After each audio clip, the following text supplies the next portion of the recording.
So the winner of Gaethje versus Paddy will be the interim title, and then they will face Topuria. What happens to Arman? Arman's gonna have to fight who? What is going on? What does Arman Tsarukyan have to do to get a shot at the belt now? Arman Tsarukyan just got sidelined from the next UFC main card, and fans are questioning why Dana White made this call. After Dana White announced the updated lineup without Arman Tsarukyan, fans immediately turned to Arman for a response. Many expected frustration, but he kept it short and direct. His reaction showed confusion more than anger, making it clear he didn't understand the decision at all. And then he posted his message on social media. He tweeted, "Make it make sense." As the new UFC lineup gained attention, fans questioned why Paddy Pimblett received a major opportunity while Arman Tsarukyan was left out. The debate sparked fast reactions online, with many comparing their positions. Seeing the conversation unfold, Paddy jumped in and playfully poked at Arman, tweeting, "You like apples?" Meanwhile, Dana White officially revealed the new UFC lineup, and many fans noticed he skipped Arman Tsarukyan when announcing the main card.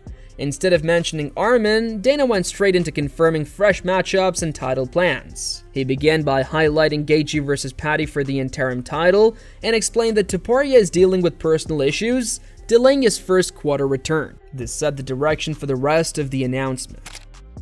Obviously, you just saw Gaethje versus Paddy Pimblett for the interim title. Earlier, Topuria posted, "I'm dealing with some personal problems, so I'm not gonna fight the first quarter." So the winner of Gaethje versus Paddy will be the interim title, and then they will face Topuria. Kayla Harrison and Amanda Nunes for the bantamweight title. That's a badass fight. O'Malley and Song Yadong. Waldo Cortez Acosta versus Derek Lewis. From there, Dana continued listing the updated main card, adding new fights across several divisions. He confirmed Kayla Harrison versus Amanda Nunes for the bantamweight title, followed by multiple featured bouts like Arnold Ellen versus Gene Silva and Grasso versus Rose. Dana also added Umar versus Figueiredo and announced Volkanovski versus Diego Lopez for the following week. Throughout his lineup, Arman's name was never included, raising questions among fans. Arnold Allen and Gene Silva. Alexa Grasso versus Rose Namajunas. And just added like an hour ago, 2 hours ago, Umar Nurmagomedov versus Figueiredo. And I'm going to announce this for you. 1 week later, we have Alexander Volkanovski versus Diego Lopez. So that's January 31st, UFC 325 from Sydney, Australia. There's a bunch of other fights on there. I'll tell you later. How's everybody? You guys good? You happy? You mad? After Dana White released the updated fight schedule, many fighters reacted to these sudden changes. Lerone Murphy was one of the first to speak up, especially after realizing how the new matchups shifted attention away from deserving contenders. The announcement left several fighters being overlooked, and Lerone shared his thoughts openly on social media, and he tweeted, "Missing the opportunity to fight one of the featherweight goats is what hurts me the most. It's not about who's the best anymore, it's about who's most popular." After Lerone Murphy voiced his frustration about missing the chance to fight one of the featherweight greats, the discussion quickly gained attention online. Many fans and analysts agreed with his point, saying that the new lineup left top contenders without clear opportunities. As the conversation grew, Denise Bell stepped in and responded directly to Lerone's post, adding his own take on the situation. He said, "Dana White after over the number one contenders in featherweight and lightweight in a single announcement." Furthermore, Ariel Helwani reacted after Dana White announced the updated UFC main card, pointing out Arman Tsarukyan's absence.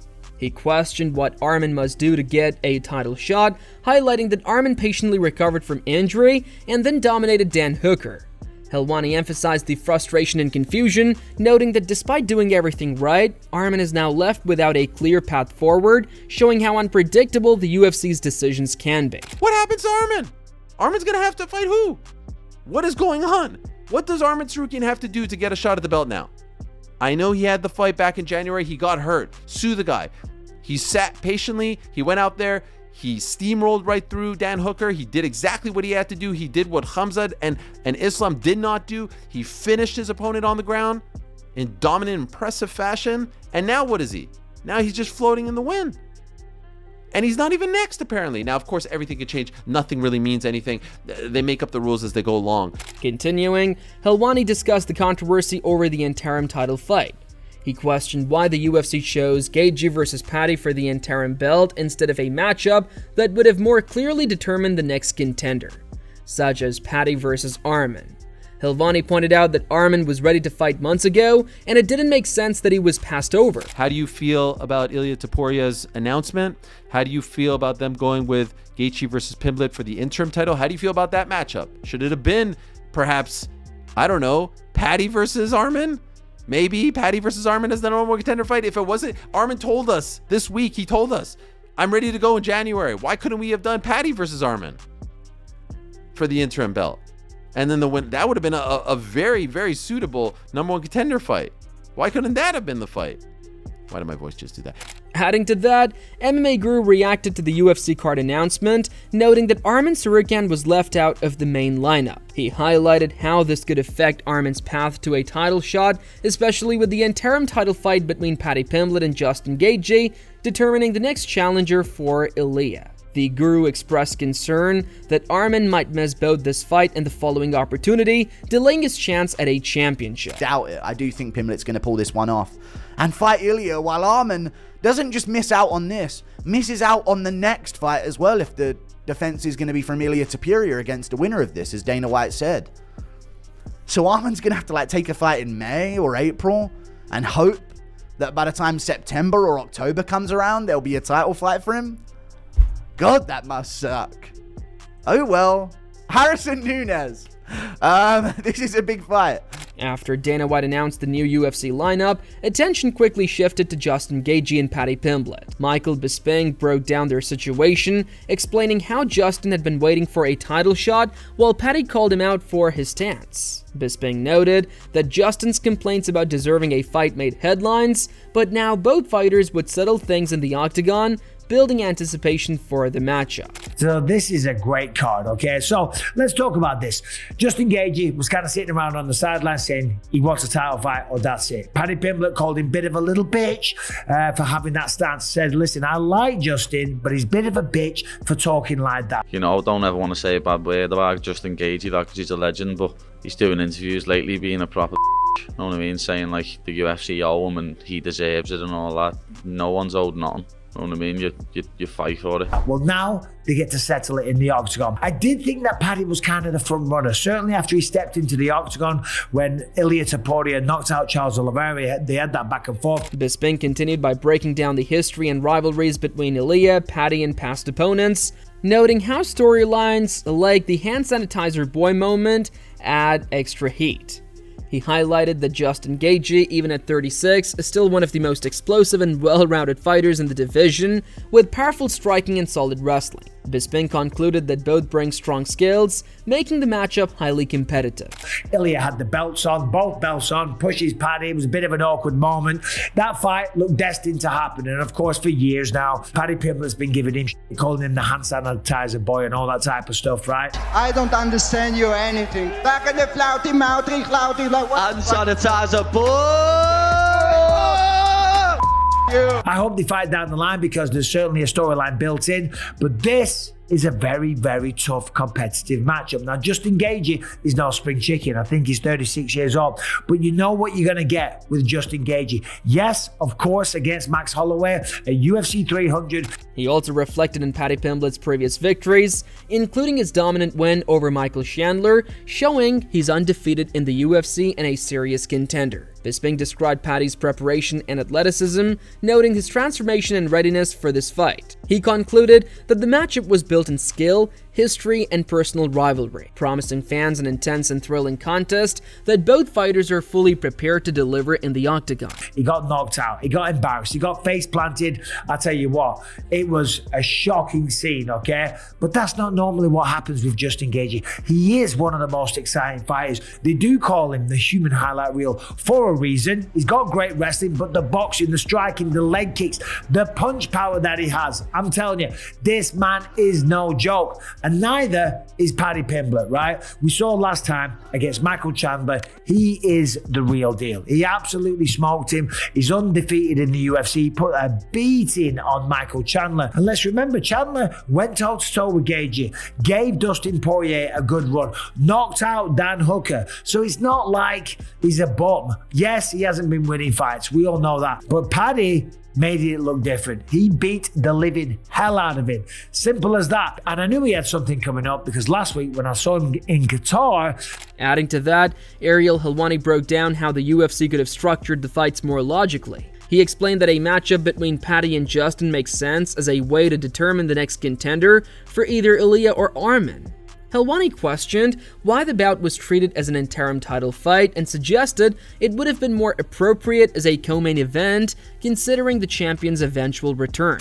If Paddy wasn't fighting Ilya and Ilya's supposed to fight Arman, on paper, Paddy vs. Justin is a fine fight to determine the number one contender to fight Ilya and or Arman. Ilya won that belt back in June. I don't even think you need an interim title fight. Honestly, it should have been the co-main event, 5-round, number one contender fight, Ilya versus Arman, second half of the year. What's the problem with that? And now what you just said, because he reiterated this in the Instagram Live, the winner of this fight is going to fight Ilya. What happens to Arman? Furthermore, as the UFC interim title fight approaches, analysts are breaking down the matchup between Justin Gaethje and Paddy Pimblett. The MMA guru explained that Pimblett has excellent range, keeps his distance well, and mixes striking with takedowns effectively. He emphasized that Pimblett is in top form, while Gaethje has gone through many tough fights. This sets up a competitive matchup where Pimblett's control and dynamic style could give him an edge. Let's do this. Yeah. Justin Gaethje, the boys in the main event, dude. Justin Gaethje, Paddy Pimblett. I reckon Pimblett's going to win. He keeps at very good range. Very good range. Keeps his distance a lot. Doesn't get caught up in the pocket too much. Throws in volume when he does throw a lot of the time with his 1-2, 1-2, and then a jump knee. And a lot of dynamic things that can get the better of Gaethje. Plus, he's going to mix in the takedowns. And Gaethje's getting up there in his career. He's just going through more and more wars, more and more scraps, a ton of time off. Pimblett coming into his prime. Has been in shape for a while for this matchup as well. Pimblett, get me on the Chatting Pony pod. I know I'm controversial, but listen, guys, we could... Come on, now we can make this a big deal in the build-up here. In person, I'd go in person. But there you go. This is an amazing fight. This is a banger matchup. The guru then focused on Pimblett's grappling, highlighting his ability to control opponents on the ground and set up submissions. He compared this to past fights, where Gaethje struggled against strong jiu-jitsu, showing that Pimblett's versatility in ground and striking game could dominate. The analyst also mentioned that Pimblett's preparation in prime condition gave him a strategic advantage, making him a favorite while still acknowledging Gaethje's striking threat. And I do think Pimblett will win. I think Pimblett will probably sub him as well. I think he'll mix it up. Takedowns, striking, something Fiziev did, but doesn't have the jiu-jitsu to keep a hold of Gaethje with. And Fiziev kept Gaethje down in like an inverted triangle position for like the majority of round one. I know Gaethje's somewhat decent at scrambling, but it turns out Chandler has no ability to control in any way whatsoever without throwing himself off the top of someone and ending up on bottom, or messing it up completely and using a ton of energy for no success. So I think Pimblett's got that back-taking ability. Pimblett's got that control, that stick to you, that get you in a submission position type jiu-jitsu, which is obviously any type of jiu-jitsu, but you know what I mean? He's got that level that I think is going to be able to keep Gaethje down with his back taken for a while in this fight. So I'm going to go with Paddy Pimblett here. I'm going to say Pimblett wins this fight by TKO to ground and pound. Finally, he predicted that Pimblett could win by submission or TKO in the second round, and noted that the winner would eventually face Ilya. The guru explained that Ilya is unavailable until later due to personal issues, including a difficult divorce and family matters. Despite this, Gaethje still has tools like low kicks and hooks that could challenge Pimblett, keeping the fight exciting and giving fans a compelling matchup to watch. In the second round, or a submission win in the second round. And we'll see what happens, because after that, he's going to be fighting Ilya Topuria at the White House in January. Or not in January, in May or whatever it is, because Ilya Topuria, I won't be fighting in the first quarter of next year. I'm going through a difficult time in my moment in my personal life. I want to focus on my children and resolve this situation as soon as possible. And I said I wasn't sure until I've just seen this, but based on what I've been told, I actually understand why Ilya has chosen to do this. The divorce is going to be messy as fuck. There's an allegation. And what I mean by that is, she posted some like domestic violence themed things on her Instagram story, apparently. I've been sent a lot of this behind the scenes. And, yeah, a few days ago. Arman Tsarukyan being left out of the UFC main card has caused widespread frustration and debate among fans, analysts, and fellow fighters. Despite his impressive performance against Dan Hooker, where he showcased dominant striking and grappling, Arman remains overlooked for high-profile opportunities. He has stayed ready for months, showing dedication and discipline, yet UFC's matchmaking decisions sometimes prioritize factors like timing, popularity, or promotional strategy over merit. This leaves Arman in a difficult position, forced to wait longer for a title shot and carefully plan his next fight to remain a top contender. Many believe he deserves recognition and a clear path to the belt based on his skill and recent performances. So what do you think? Should Arman have been included on the main card instead of the interim title fight between Paddy and Gaethje? Share your thoughts in the comments.